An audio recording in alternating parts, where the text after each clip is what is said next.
Sonos Libra, the Start Listening Podcast. A journey through sound, acoustics, and hearing sense. Please use headphones for a better listening experience. Hey, welcome back to another episode of Start Listening, our podcast from us here at Sonos Libra. Yeah. We're talking today, I think, an extension of what we spoke about last time, right? So last time was episode 1, our very first episode. Correct. All about acoustics and what the hell is wrong with the what the beep is wrong with acoustics, especially in terms of how it's implemented or lack of implementation. Correct. Within the market. So today we're expanding the picture a little bit to include electroacoustics, I believe. Yes. So, last time we spoke, I remember it was quite a while ago. If you're watching this now, but last time we spoke about reflections and how they were beneficial for people 1,000 years ago, 2,000 years ago. Why they're not so beneficial for us now, I think. Nowadays we have electroacoustics amplifying the sound in the room, and I think we spoke a bit about it last time, but maybe we touch more on it today. Yeah, I think you have done a very good summary. So, hello everyone. Good morning, good afternoon. It's nice. Yeah, it's good. Nice coffee. You took the blend, right? The chocolate one, yeah. Yeah, we are trying. Probably you didn't see in the first episode that we have a new coffee machine with us in the office. So that guy. I'm not sure which camera I should look at. Yeah. We have 2 cameras today. Not the other day too. So yeah, I think Simon, you have made a very good summary of what we spoke last time, and the idea was to give to the audience and to position the podcast on talking about sound in general, and I think we try to speak about how we perceive sound, what's different on sound perception, how have been people educated in general about sound perception and of acoustics. We're not talking about music. We spoke about acoustics in particular, and also we talk about the misconceptions and the mistakes that are currently happening in our daily lives in basically in all fields of application where sound has to be present because it's a part of course of our senses. And then we talk about restaurants, auditoriums, arenas, etc. And you made the point that today could be considered as an extension of what we spoke the other day.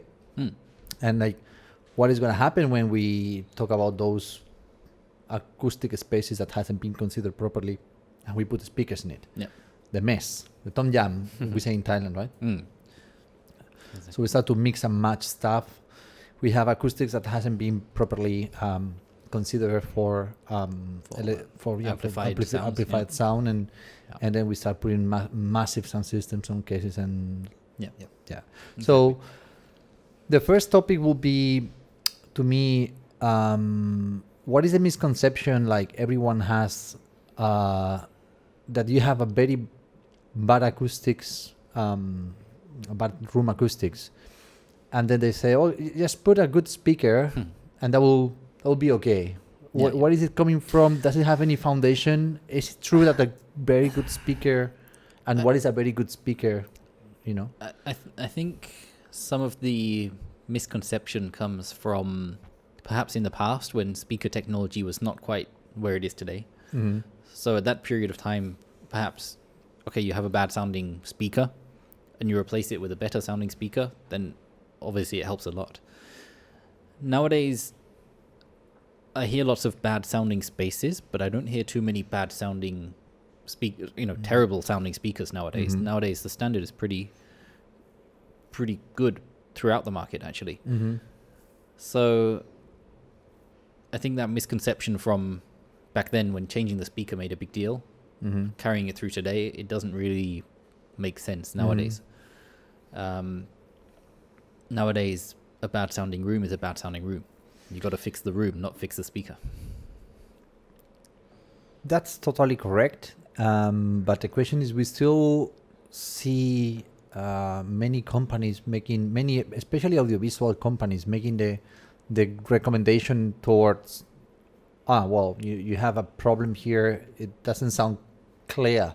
I cannot hear my speech. I cannot hear, and then the recommendation is always towards changing the audiovisual system.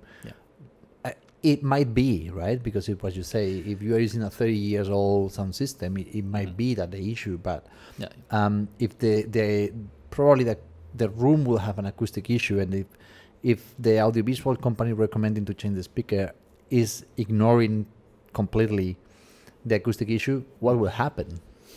Well, they still have the same problem, just having spent another and less money. bunch load of money. Yeah. So they still have the same problem and less money on the account. Yeah, exactly. But I think there's kind of two issues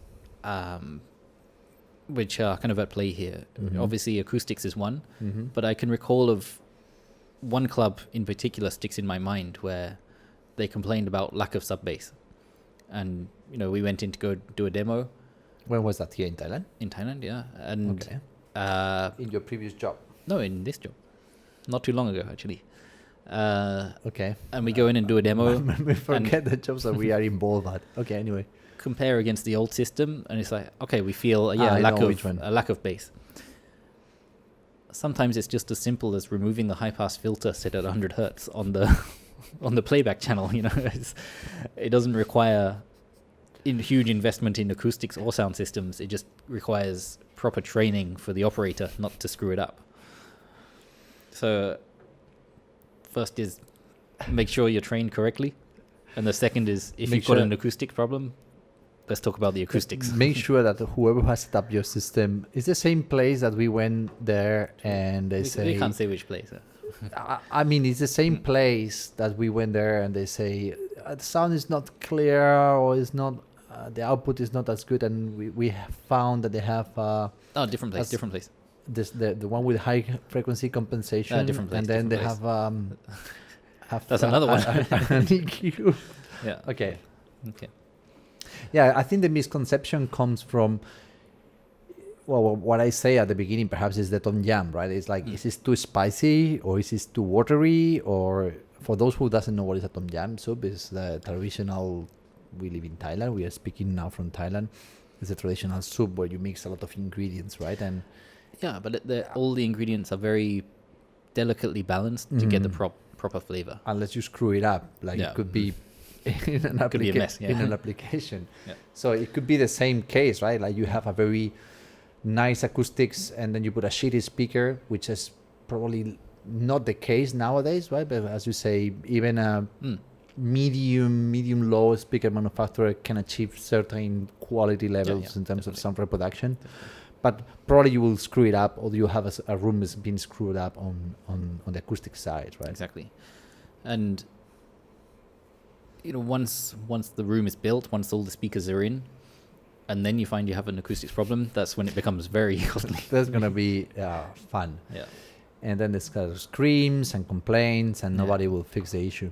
Exactly. It's funny because I'm not entirely sure. I can't remember now. In the first podcast, we mentioned another application that we were visiting where it was a purely speech application, and did we mention it? I can't remember. Can't remember as well. Too long ago. But I think we did. We did mention, and the user was insisting in, and they have both issues, right? A very old sound system, AV system, and also a not good acoustics. Yes. And also in this case, incorrect setup as well. And then not a good sound system, or very old sound system, not good as well. Yep. Incorrect layouts of the speaker positioning, and also very bad acoustics. Yeah. And exactly. all combined, it's an absolute mess. Yeah. So the question is, we see this thing happening daily pretty much, and let's talk about, I mean, we have tools there to know what is going to happen the moment we put a speaker into a room, right?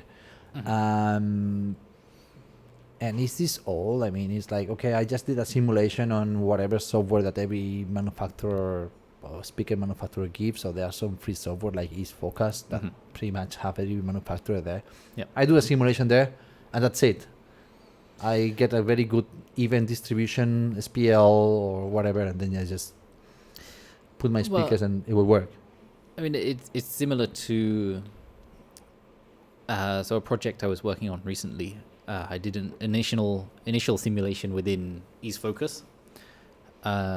The customer was in a hurry, so I just thought, okay, you do the simplest thing I can first. So that was a direct sound simulation in EaseFocus.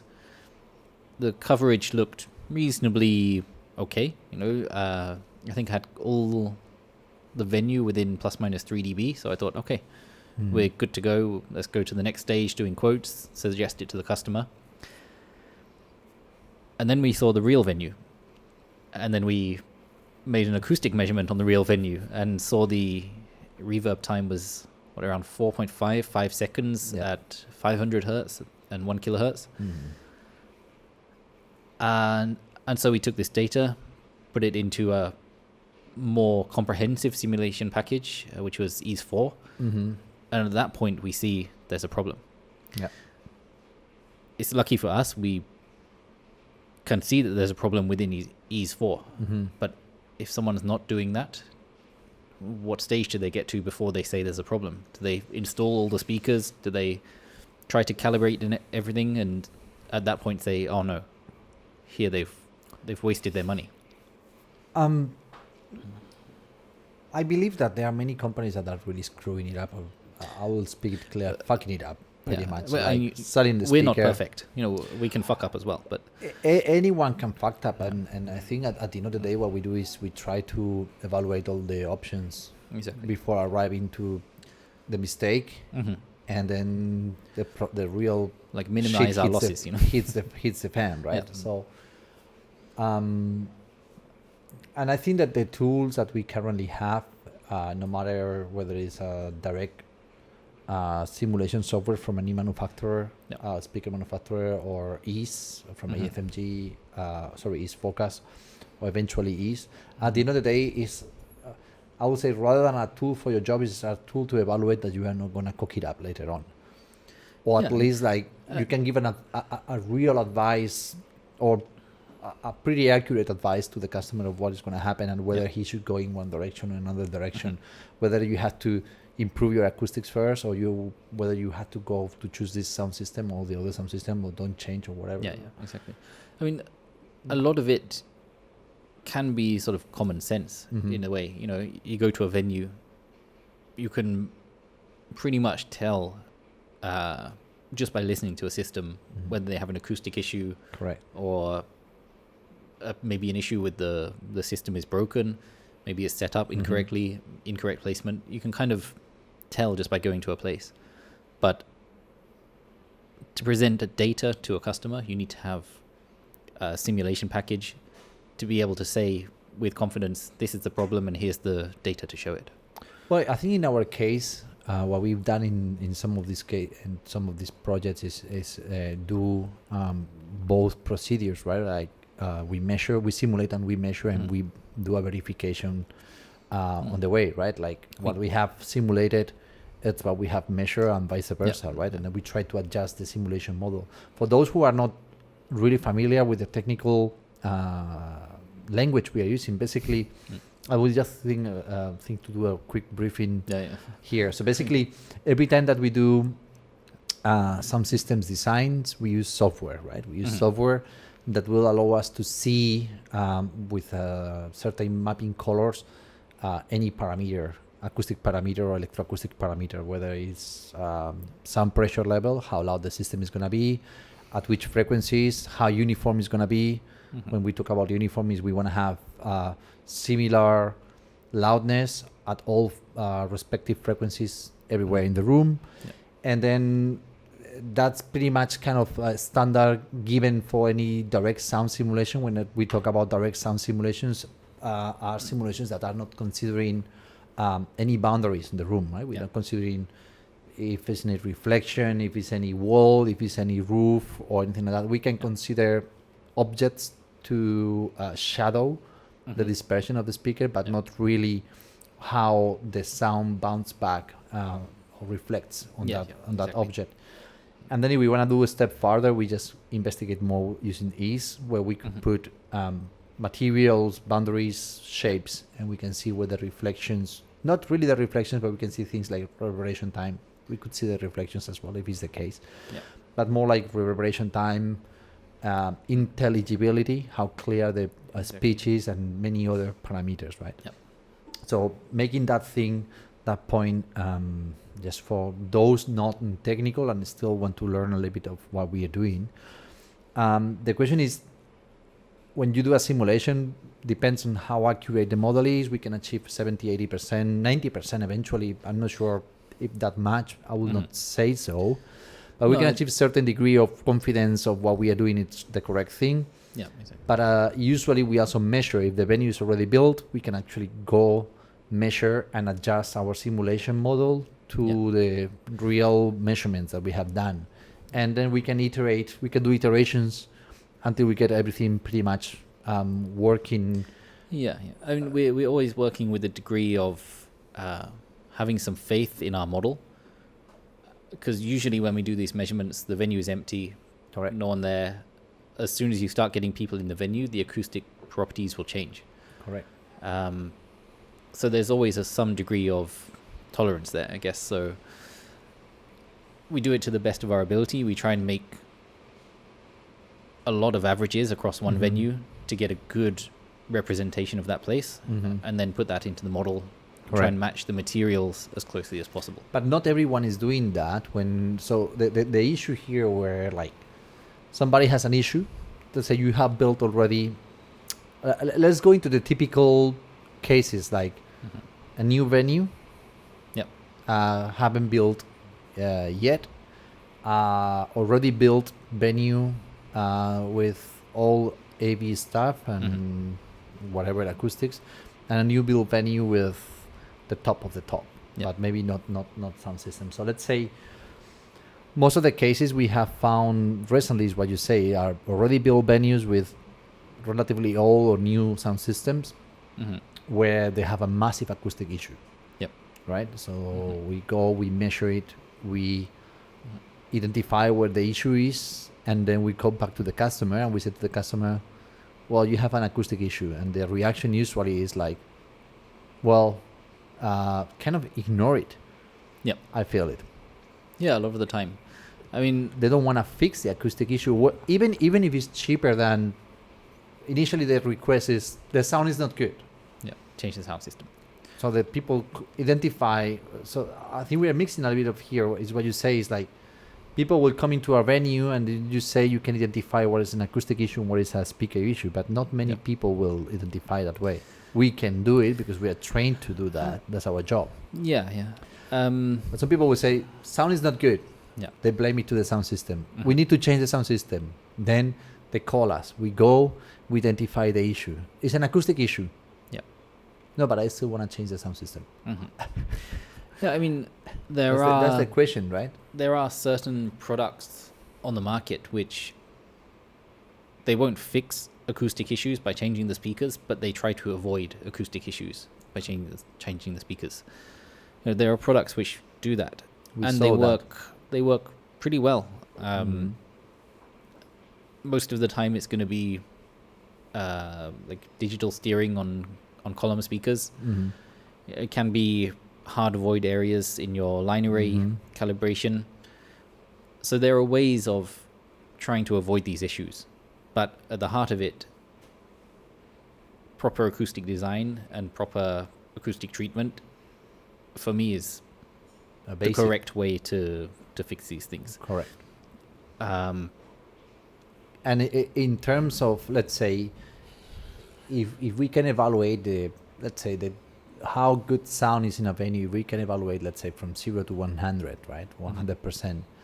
Let's say if you have an acoustic issue and then you spend a lot of money on a very good sound system to avoid those acoustic issues, that it can be done. I mean, you already pointed out that we saw it on some simulations. Yeah. We haven't really tested, but it's true by playing with the kind of speaker that you are using or eventually position, you could improve a little bit, and eventually, if the customer is coming from an old sound system to a new sound system, of course you will feel an improvement. But from that 0 to 100 possible improvement, that will mean a perfect acoustics for that space and that purpose of application, and a very good sound system. If you just fix the sound system, I would say you just reach a 30 or 40% of what you could really achieve by having a very good base. It's like you build a house with no good foundation, right? I mean, for me, I think these products can do a lot. You know, they can get up to, I would say, even 60, 70%. That much. Yeah, quite a lot. As long as you have the correct product. It's not doing a half-assed job and saying, oh yeah, I put a little column speaker this big and it'll fix all my problems. I think somehow yes, but the question is you cannot rely. I don't think electronics and electroacoustic will fix. I still believe it will be lower. It could help a lot, really, but the question is, what if a part of having a very good sound system, you put on top of that, or you put before that a very good acoustics? That's my point, right? Like fix the foundation first. Yeah. Because most of the times could be fixed. Yeah, especially things and that we sell speakers. We don't sell acoustics, but things that come to my mind. Hotel ballrooms are a place which they always have problems, but actually are very easily fixed. Correct. You know, a hotel ballroom doesn't have to worry about, well, unless your interior designer is something, you don't have to worry about how it looks in there. So to a certain degree, you know, you can put acoustic treatment in the ceiling, you can put acoustic treatment in the walls, even make it look nice. Yeah, it'll look pretty damn good in the end.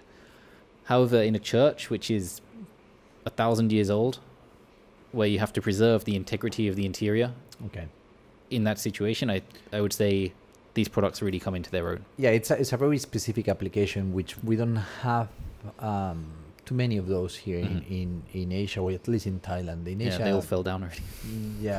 In Asia they are. In Asia they are definitely. But my question is, okay, if we could achieve a very good acoustics, and then on top of that we put a very good sound system or medium-high sound system. That's the dream. That's 100%, right? Exactly. So my question is, we sell the speakers, we sell AV systems, and that's our main business, and we are not going to lie. But also, we sell with integrity, and we always try to say to the customer or identify whether it's an acoustic issue or whether it's an AV issue, and then, of course, if we can achieve that 100% of perfection, and say to the customer, okay, if you fix the acoustics and then you put on top this speaker, it's going to be perfect, rather than if you say, don't touch the acoustics and then just try.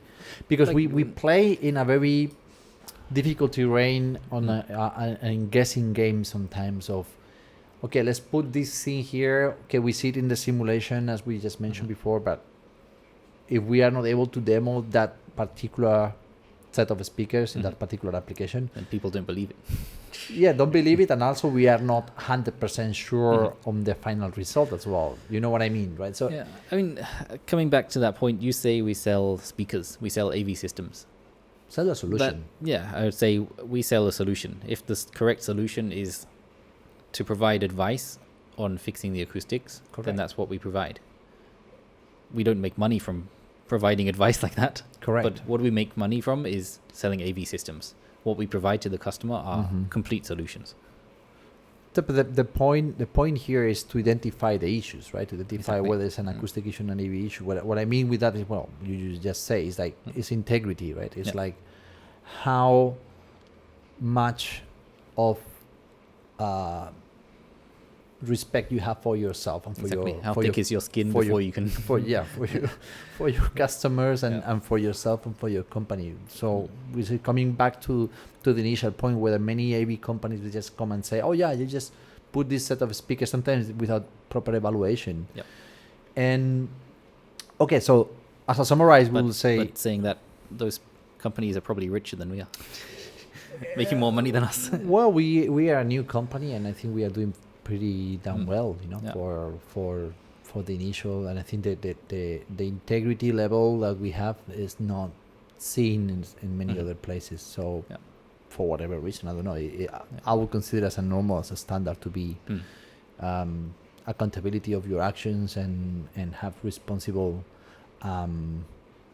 words to and advice to the customers, but not many people doing that. That's none of our business anyway as well. Anyway, so the question is, coming back to the advice and coming back to the simulation software, we say that the direct sound simulation software, which is what every manufacturer pretty much provides, and East Focus provides for free as well, that will give us a very good approximation. But should we trust that approximation where we are talking about putting sound into a room where we don't know the acoustics by at any degree? So we're talking about this balance of 100%, right? Exactly. And we say perfect acoustics or very good acoustics for the application, very good sound system, and then somebody come and say, okay, this is my PDF or my AutoCAD drawings, give me a design, but we don't know anything about acoustics. How we approach, and how do you think is being approached by other companies or by other AV consultants or designers, or what is the mistake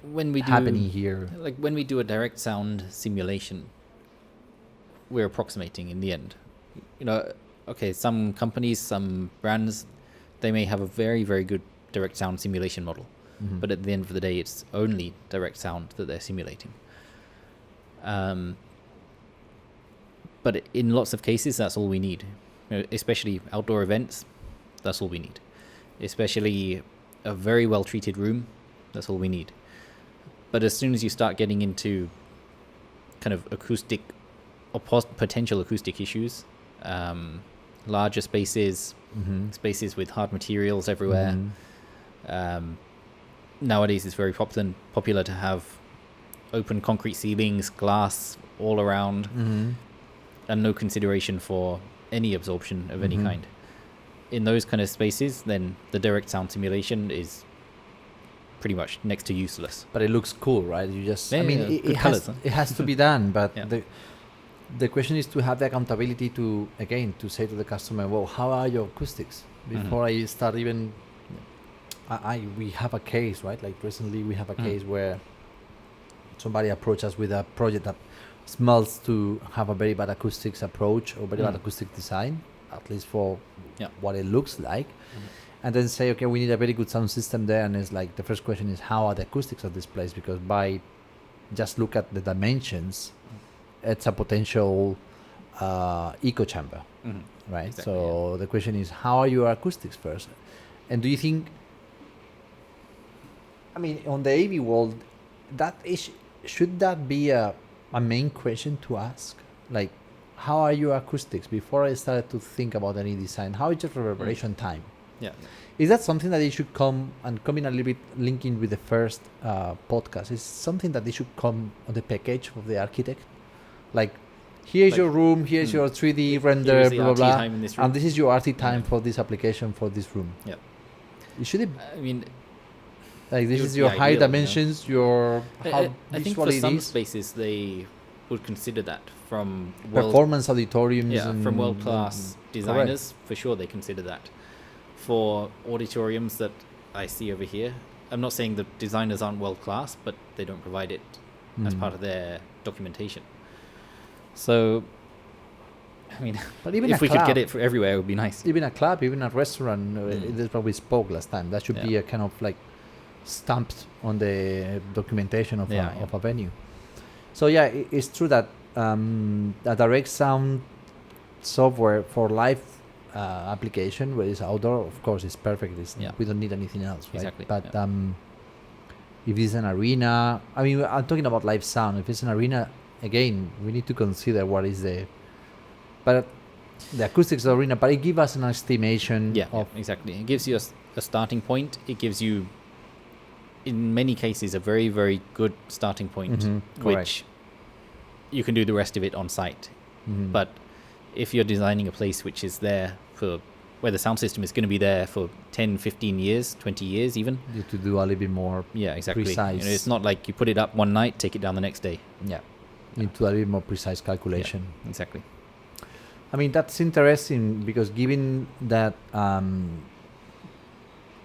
direct simulation softwares can be quite accurate on providing solution or measurements or results for even for low frequencies, but when we come into acoustics and we say, oh, let's see what happens at 20 hertz in this arena, or let's see what happens at Very tough, 25, 30, 40 hertz, 50 hertz in this space. Pretty much there is no software that could tell us Exactly. with reflections what is happening there. Yep. But we are in 2021. And we don't have this yet. But there's so many variables to take into account that is. I'm not saying it's impossible. It could be but done, right? There is a lot to consider, like a lot of variables. Should we do here a call to all main software manufacturers that we need that? I mean, I think they should know that it's needed already. I'm pretty sure that everyone who is working on this is trying already. It's just a case of how much data can you collect to validate your model. You can develop a model, but if you have to go to every venue to measure it, it's tough. It's tough. It's tough. So basically, what we're saying is like when we do acoustics design, or let's say when we do electroacoustic design, considering the acoustics, we also not just direct sound, just putting boundaries in it, considering materials, considering shapes. We don't have a full picture of all the interest frequencies, right? Yeah. So how is our job then? It's kind of like guessing sometimes. No, It's like a craft, right? Isn't it? So I mean, to some degree, yes. I mean, a lot of it can be we have this. Can be calculated, but A lot there's of it always can be that element of calculated. flying by the seat of your pants. It's like, But this is like, how you say? Is a lot of it's like how to put it, kind of winging it at the end of the day. So the question on what still surprises me is like we approach to, let's do a demo in a theater in an auditorium, and then we say, where we put this house? Well, let's put it in the center. We are not convinced. This is not what we expect. Let's put it left and right. Oh, it sounds better. Yeah. So it's guessing. Educated guesses, right? It's educated guesses. Yeah. Are we basing those decisions on education? Like, we saw a venue. Oh, this venue will be better in left, right? Really? I don't. I mean, I still see that. These kind of things is, and that's what I try to say to the audience on this podcast about the hearing senses. Like, it's so unique. And I'm not saying that we are under develop on tools or stuff like that, but it's true that most of the job is based on correct estimations. Estimations, so we don't have 100%. I think that's basically the job of an engineer. Right? It is an engineer in any field of work is, they have a model. They work as hard as they can to make that model as close to life as possible. But at the end of the day, there can be variations. There can be other elements which you can't control, and you have to deal with it. Yeah. So I think there's a phrase saying like an engineer is doing precision work based on based on very poor data or something like that. Assumptions? Right? Yeah, something like that. Yeah. I mean, it's fun that seeing what we just mentioned and how we carefully treat every single application that we are inquired for, how we see how mistreated is by, as you say, even for architects, like interior designers. So I think maybe to round up this second part of this podcast, or this extension from the first part, which was acoustics, to round it up, will be, again, a call to all architects and a call to all interior designers, or eventually construction companies. Like, there are charts there of how a venue should sound. That depends on the application of what you want. If you have a specific application on mind, exactly. They have charts of how it should sound, depends on your air volume. And simulations are even very approximate simulations are quick to do, Valid. easy to do, and they can at least provide some guidance to the architect. So it's not something which it's not like cost is a factor. You know, it's one day's work Correct. for an easy model.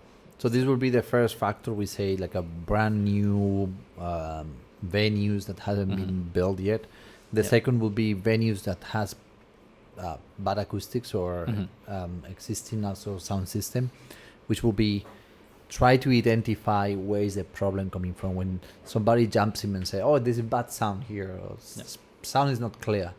There is echo, or what happens is that echo because of the alignment of the speakers. Is that echo? I say echo because it's not probably echo, reflections or whatever. Because of you have real bad acoustics. What is the issue there? So try to identify or separate between acoustics and electroacoustics, and within electroacoustics, some system placement, alignment, tuning, configuration, etc., which there are many steps there. And the third case, which will be the ideal case, is like we have a very good acoustics already in a place, and we put the electroacoustic system. This is something we haven't mentioned, is just put the electroacoustic system following the correct steps. Eventually a direct sound simulation will give us a very good approximation of how we should do the things. Ideally, if the acoustics are already good, we put in acoustic model with all the materials, and we can investigate further parameters like intelligibility, etc., right? So there are three ways. They're very clear. Would you consider any other case within those three? Those could be the three, talking about fixed installation or rooms. Got new build, already built with bad acoustics and bad sound systems, already built with relatively good acoustics, and putting a new sound system in it.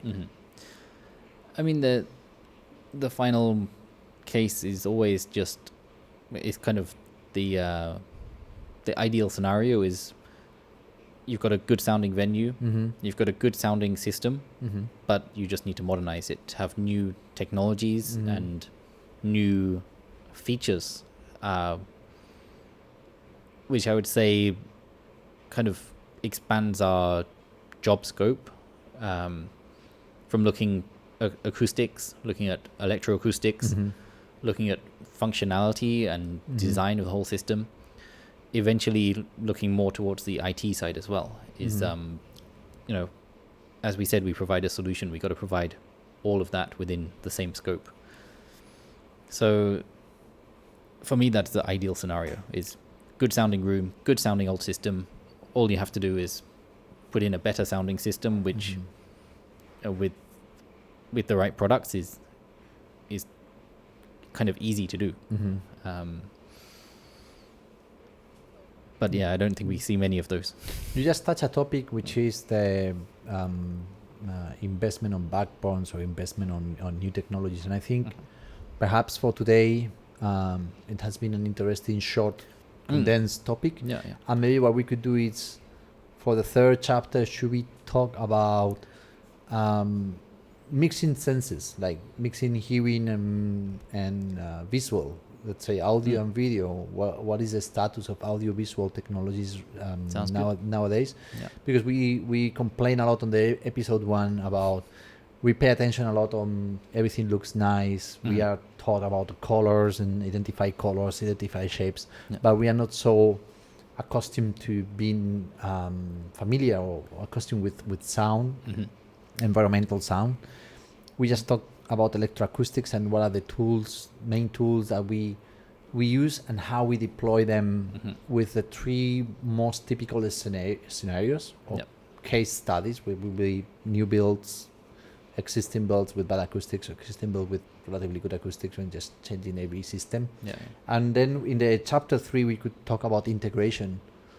It's very common word nowadays, like integration, audio, video, control, and how we could modernize, or how can we make all these two senses work together. Talking about interfaces as well, which could be the touching, right? Like touch on knobs and touch screens. Maybe. Why not? So I think that for today could be, we've been like 45 minutes already on this topic. Yeah. I think it could be a good wrap up. Yeah, we're going deeper into the whole system. And I think this is providing that we want to have this podcast for long term, at least we're providing the foundations of our conversations, right? Providing that we are very concerned about acoustics. I think it has been clearly stated on episode 1 and today as well. And we also very clear and concerned about which tools are used and how are they used. And we have tools, yes, we have tools, but we also have a lot of job based on experience. Yes. Or based on calculated guessings, you say, right? Yeah. Learning how to analyze data correctly. Correct. And how to implement a process on the data analysis, right? Yeah. So let's wrap, let's wrap it up here for today and discuss the complete picture. Sure. Cheers. See you later. See you in the next chapter. Bye bye. Bye bye. Please follow us on Sonos Libra Facebook, YouTube, and Apple Podcasts.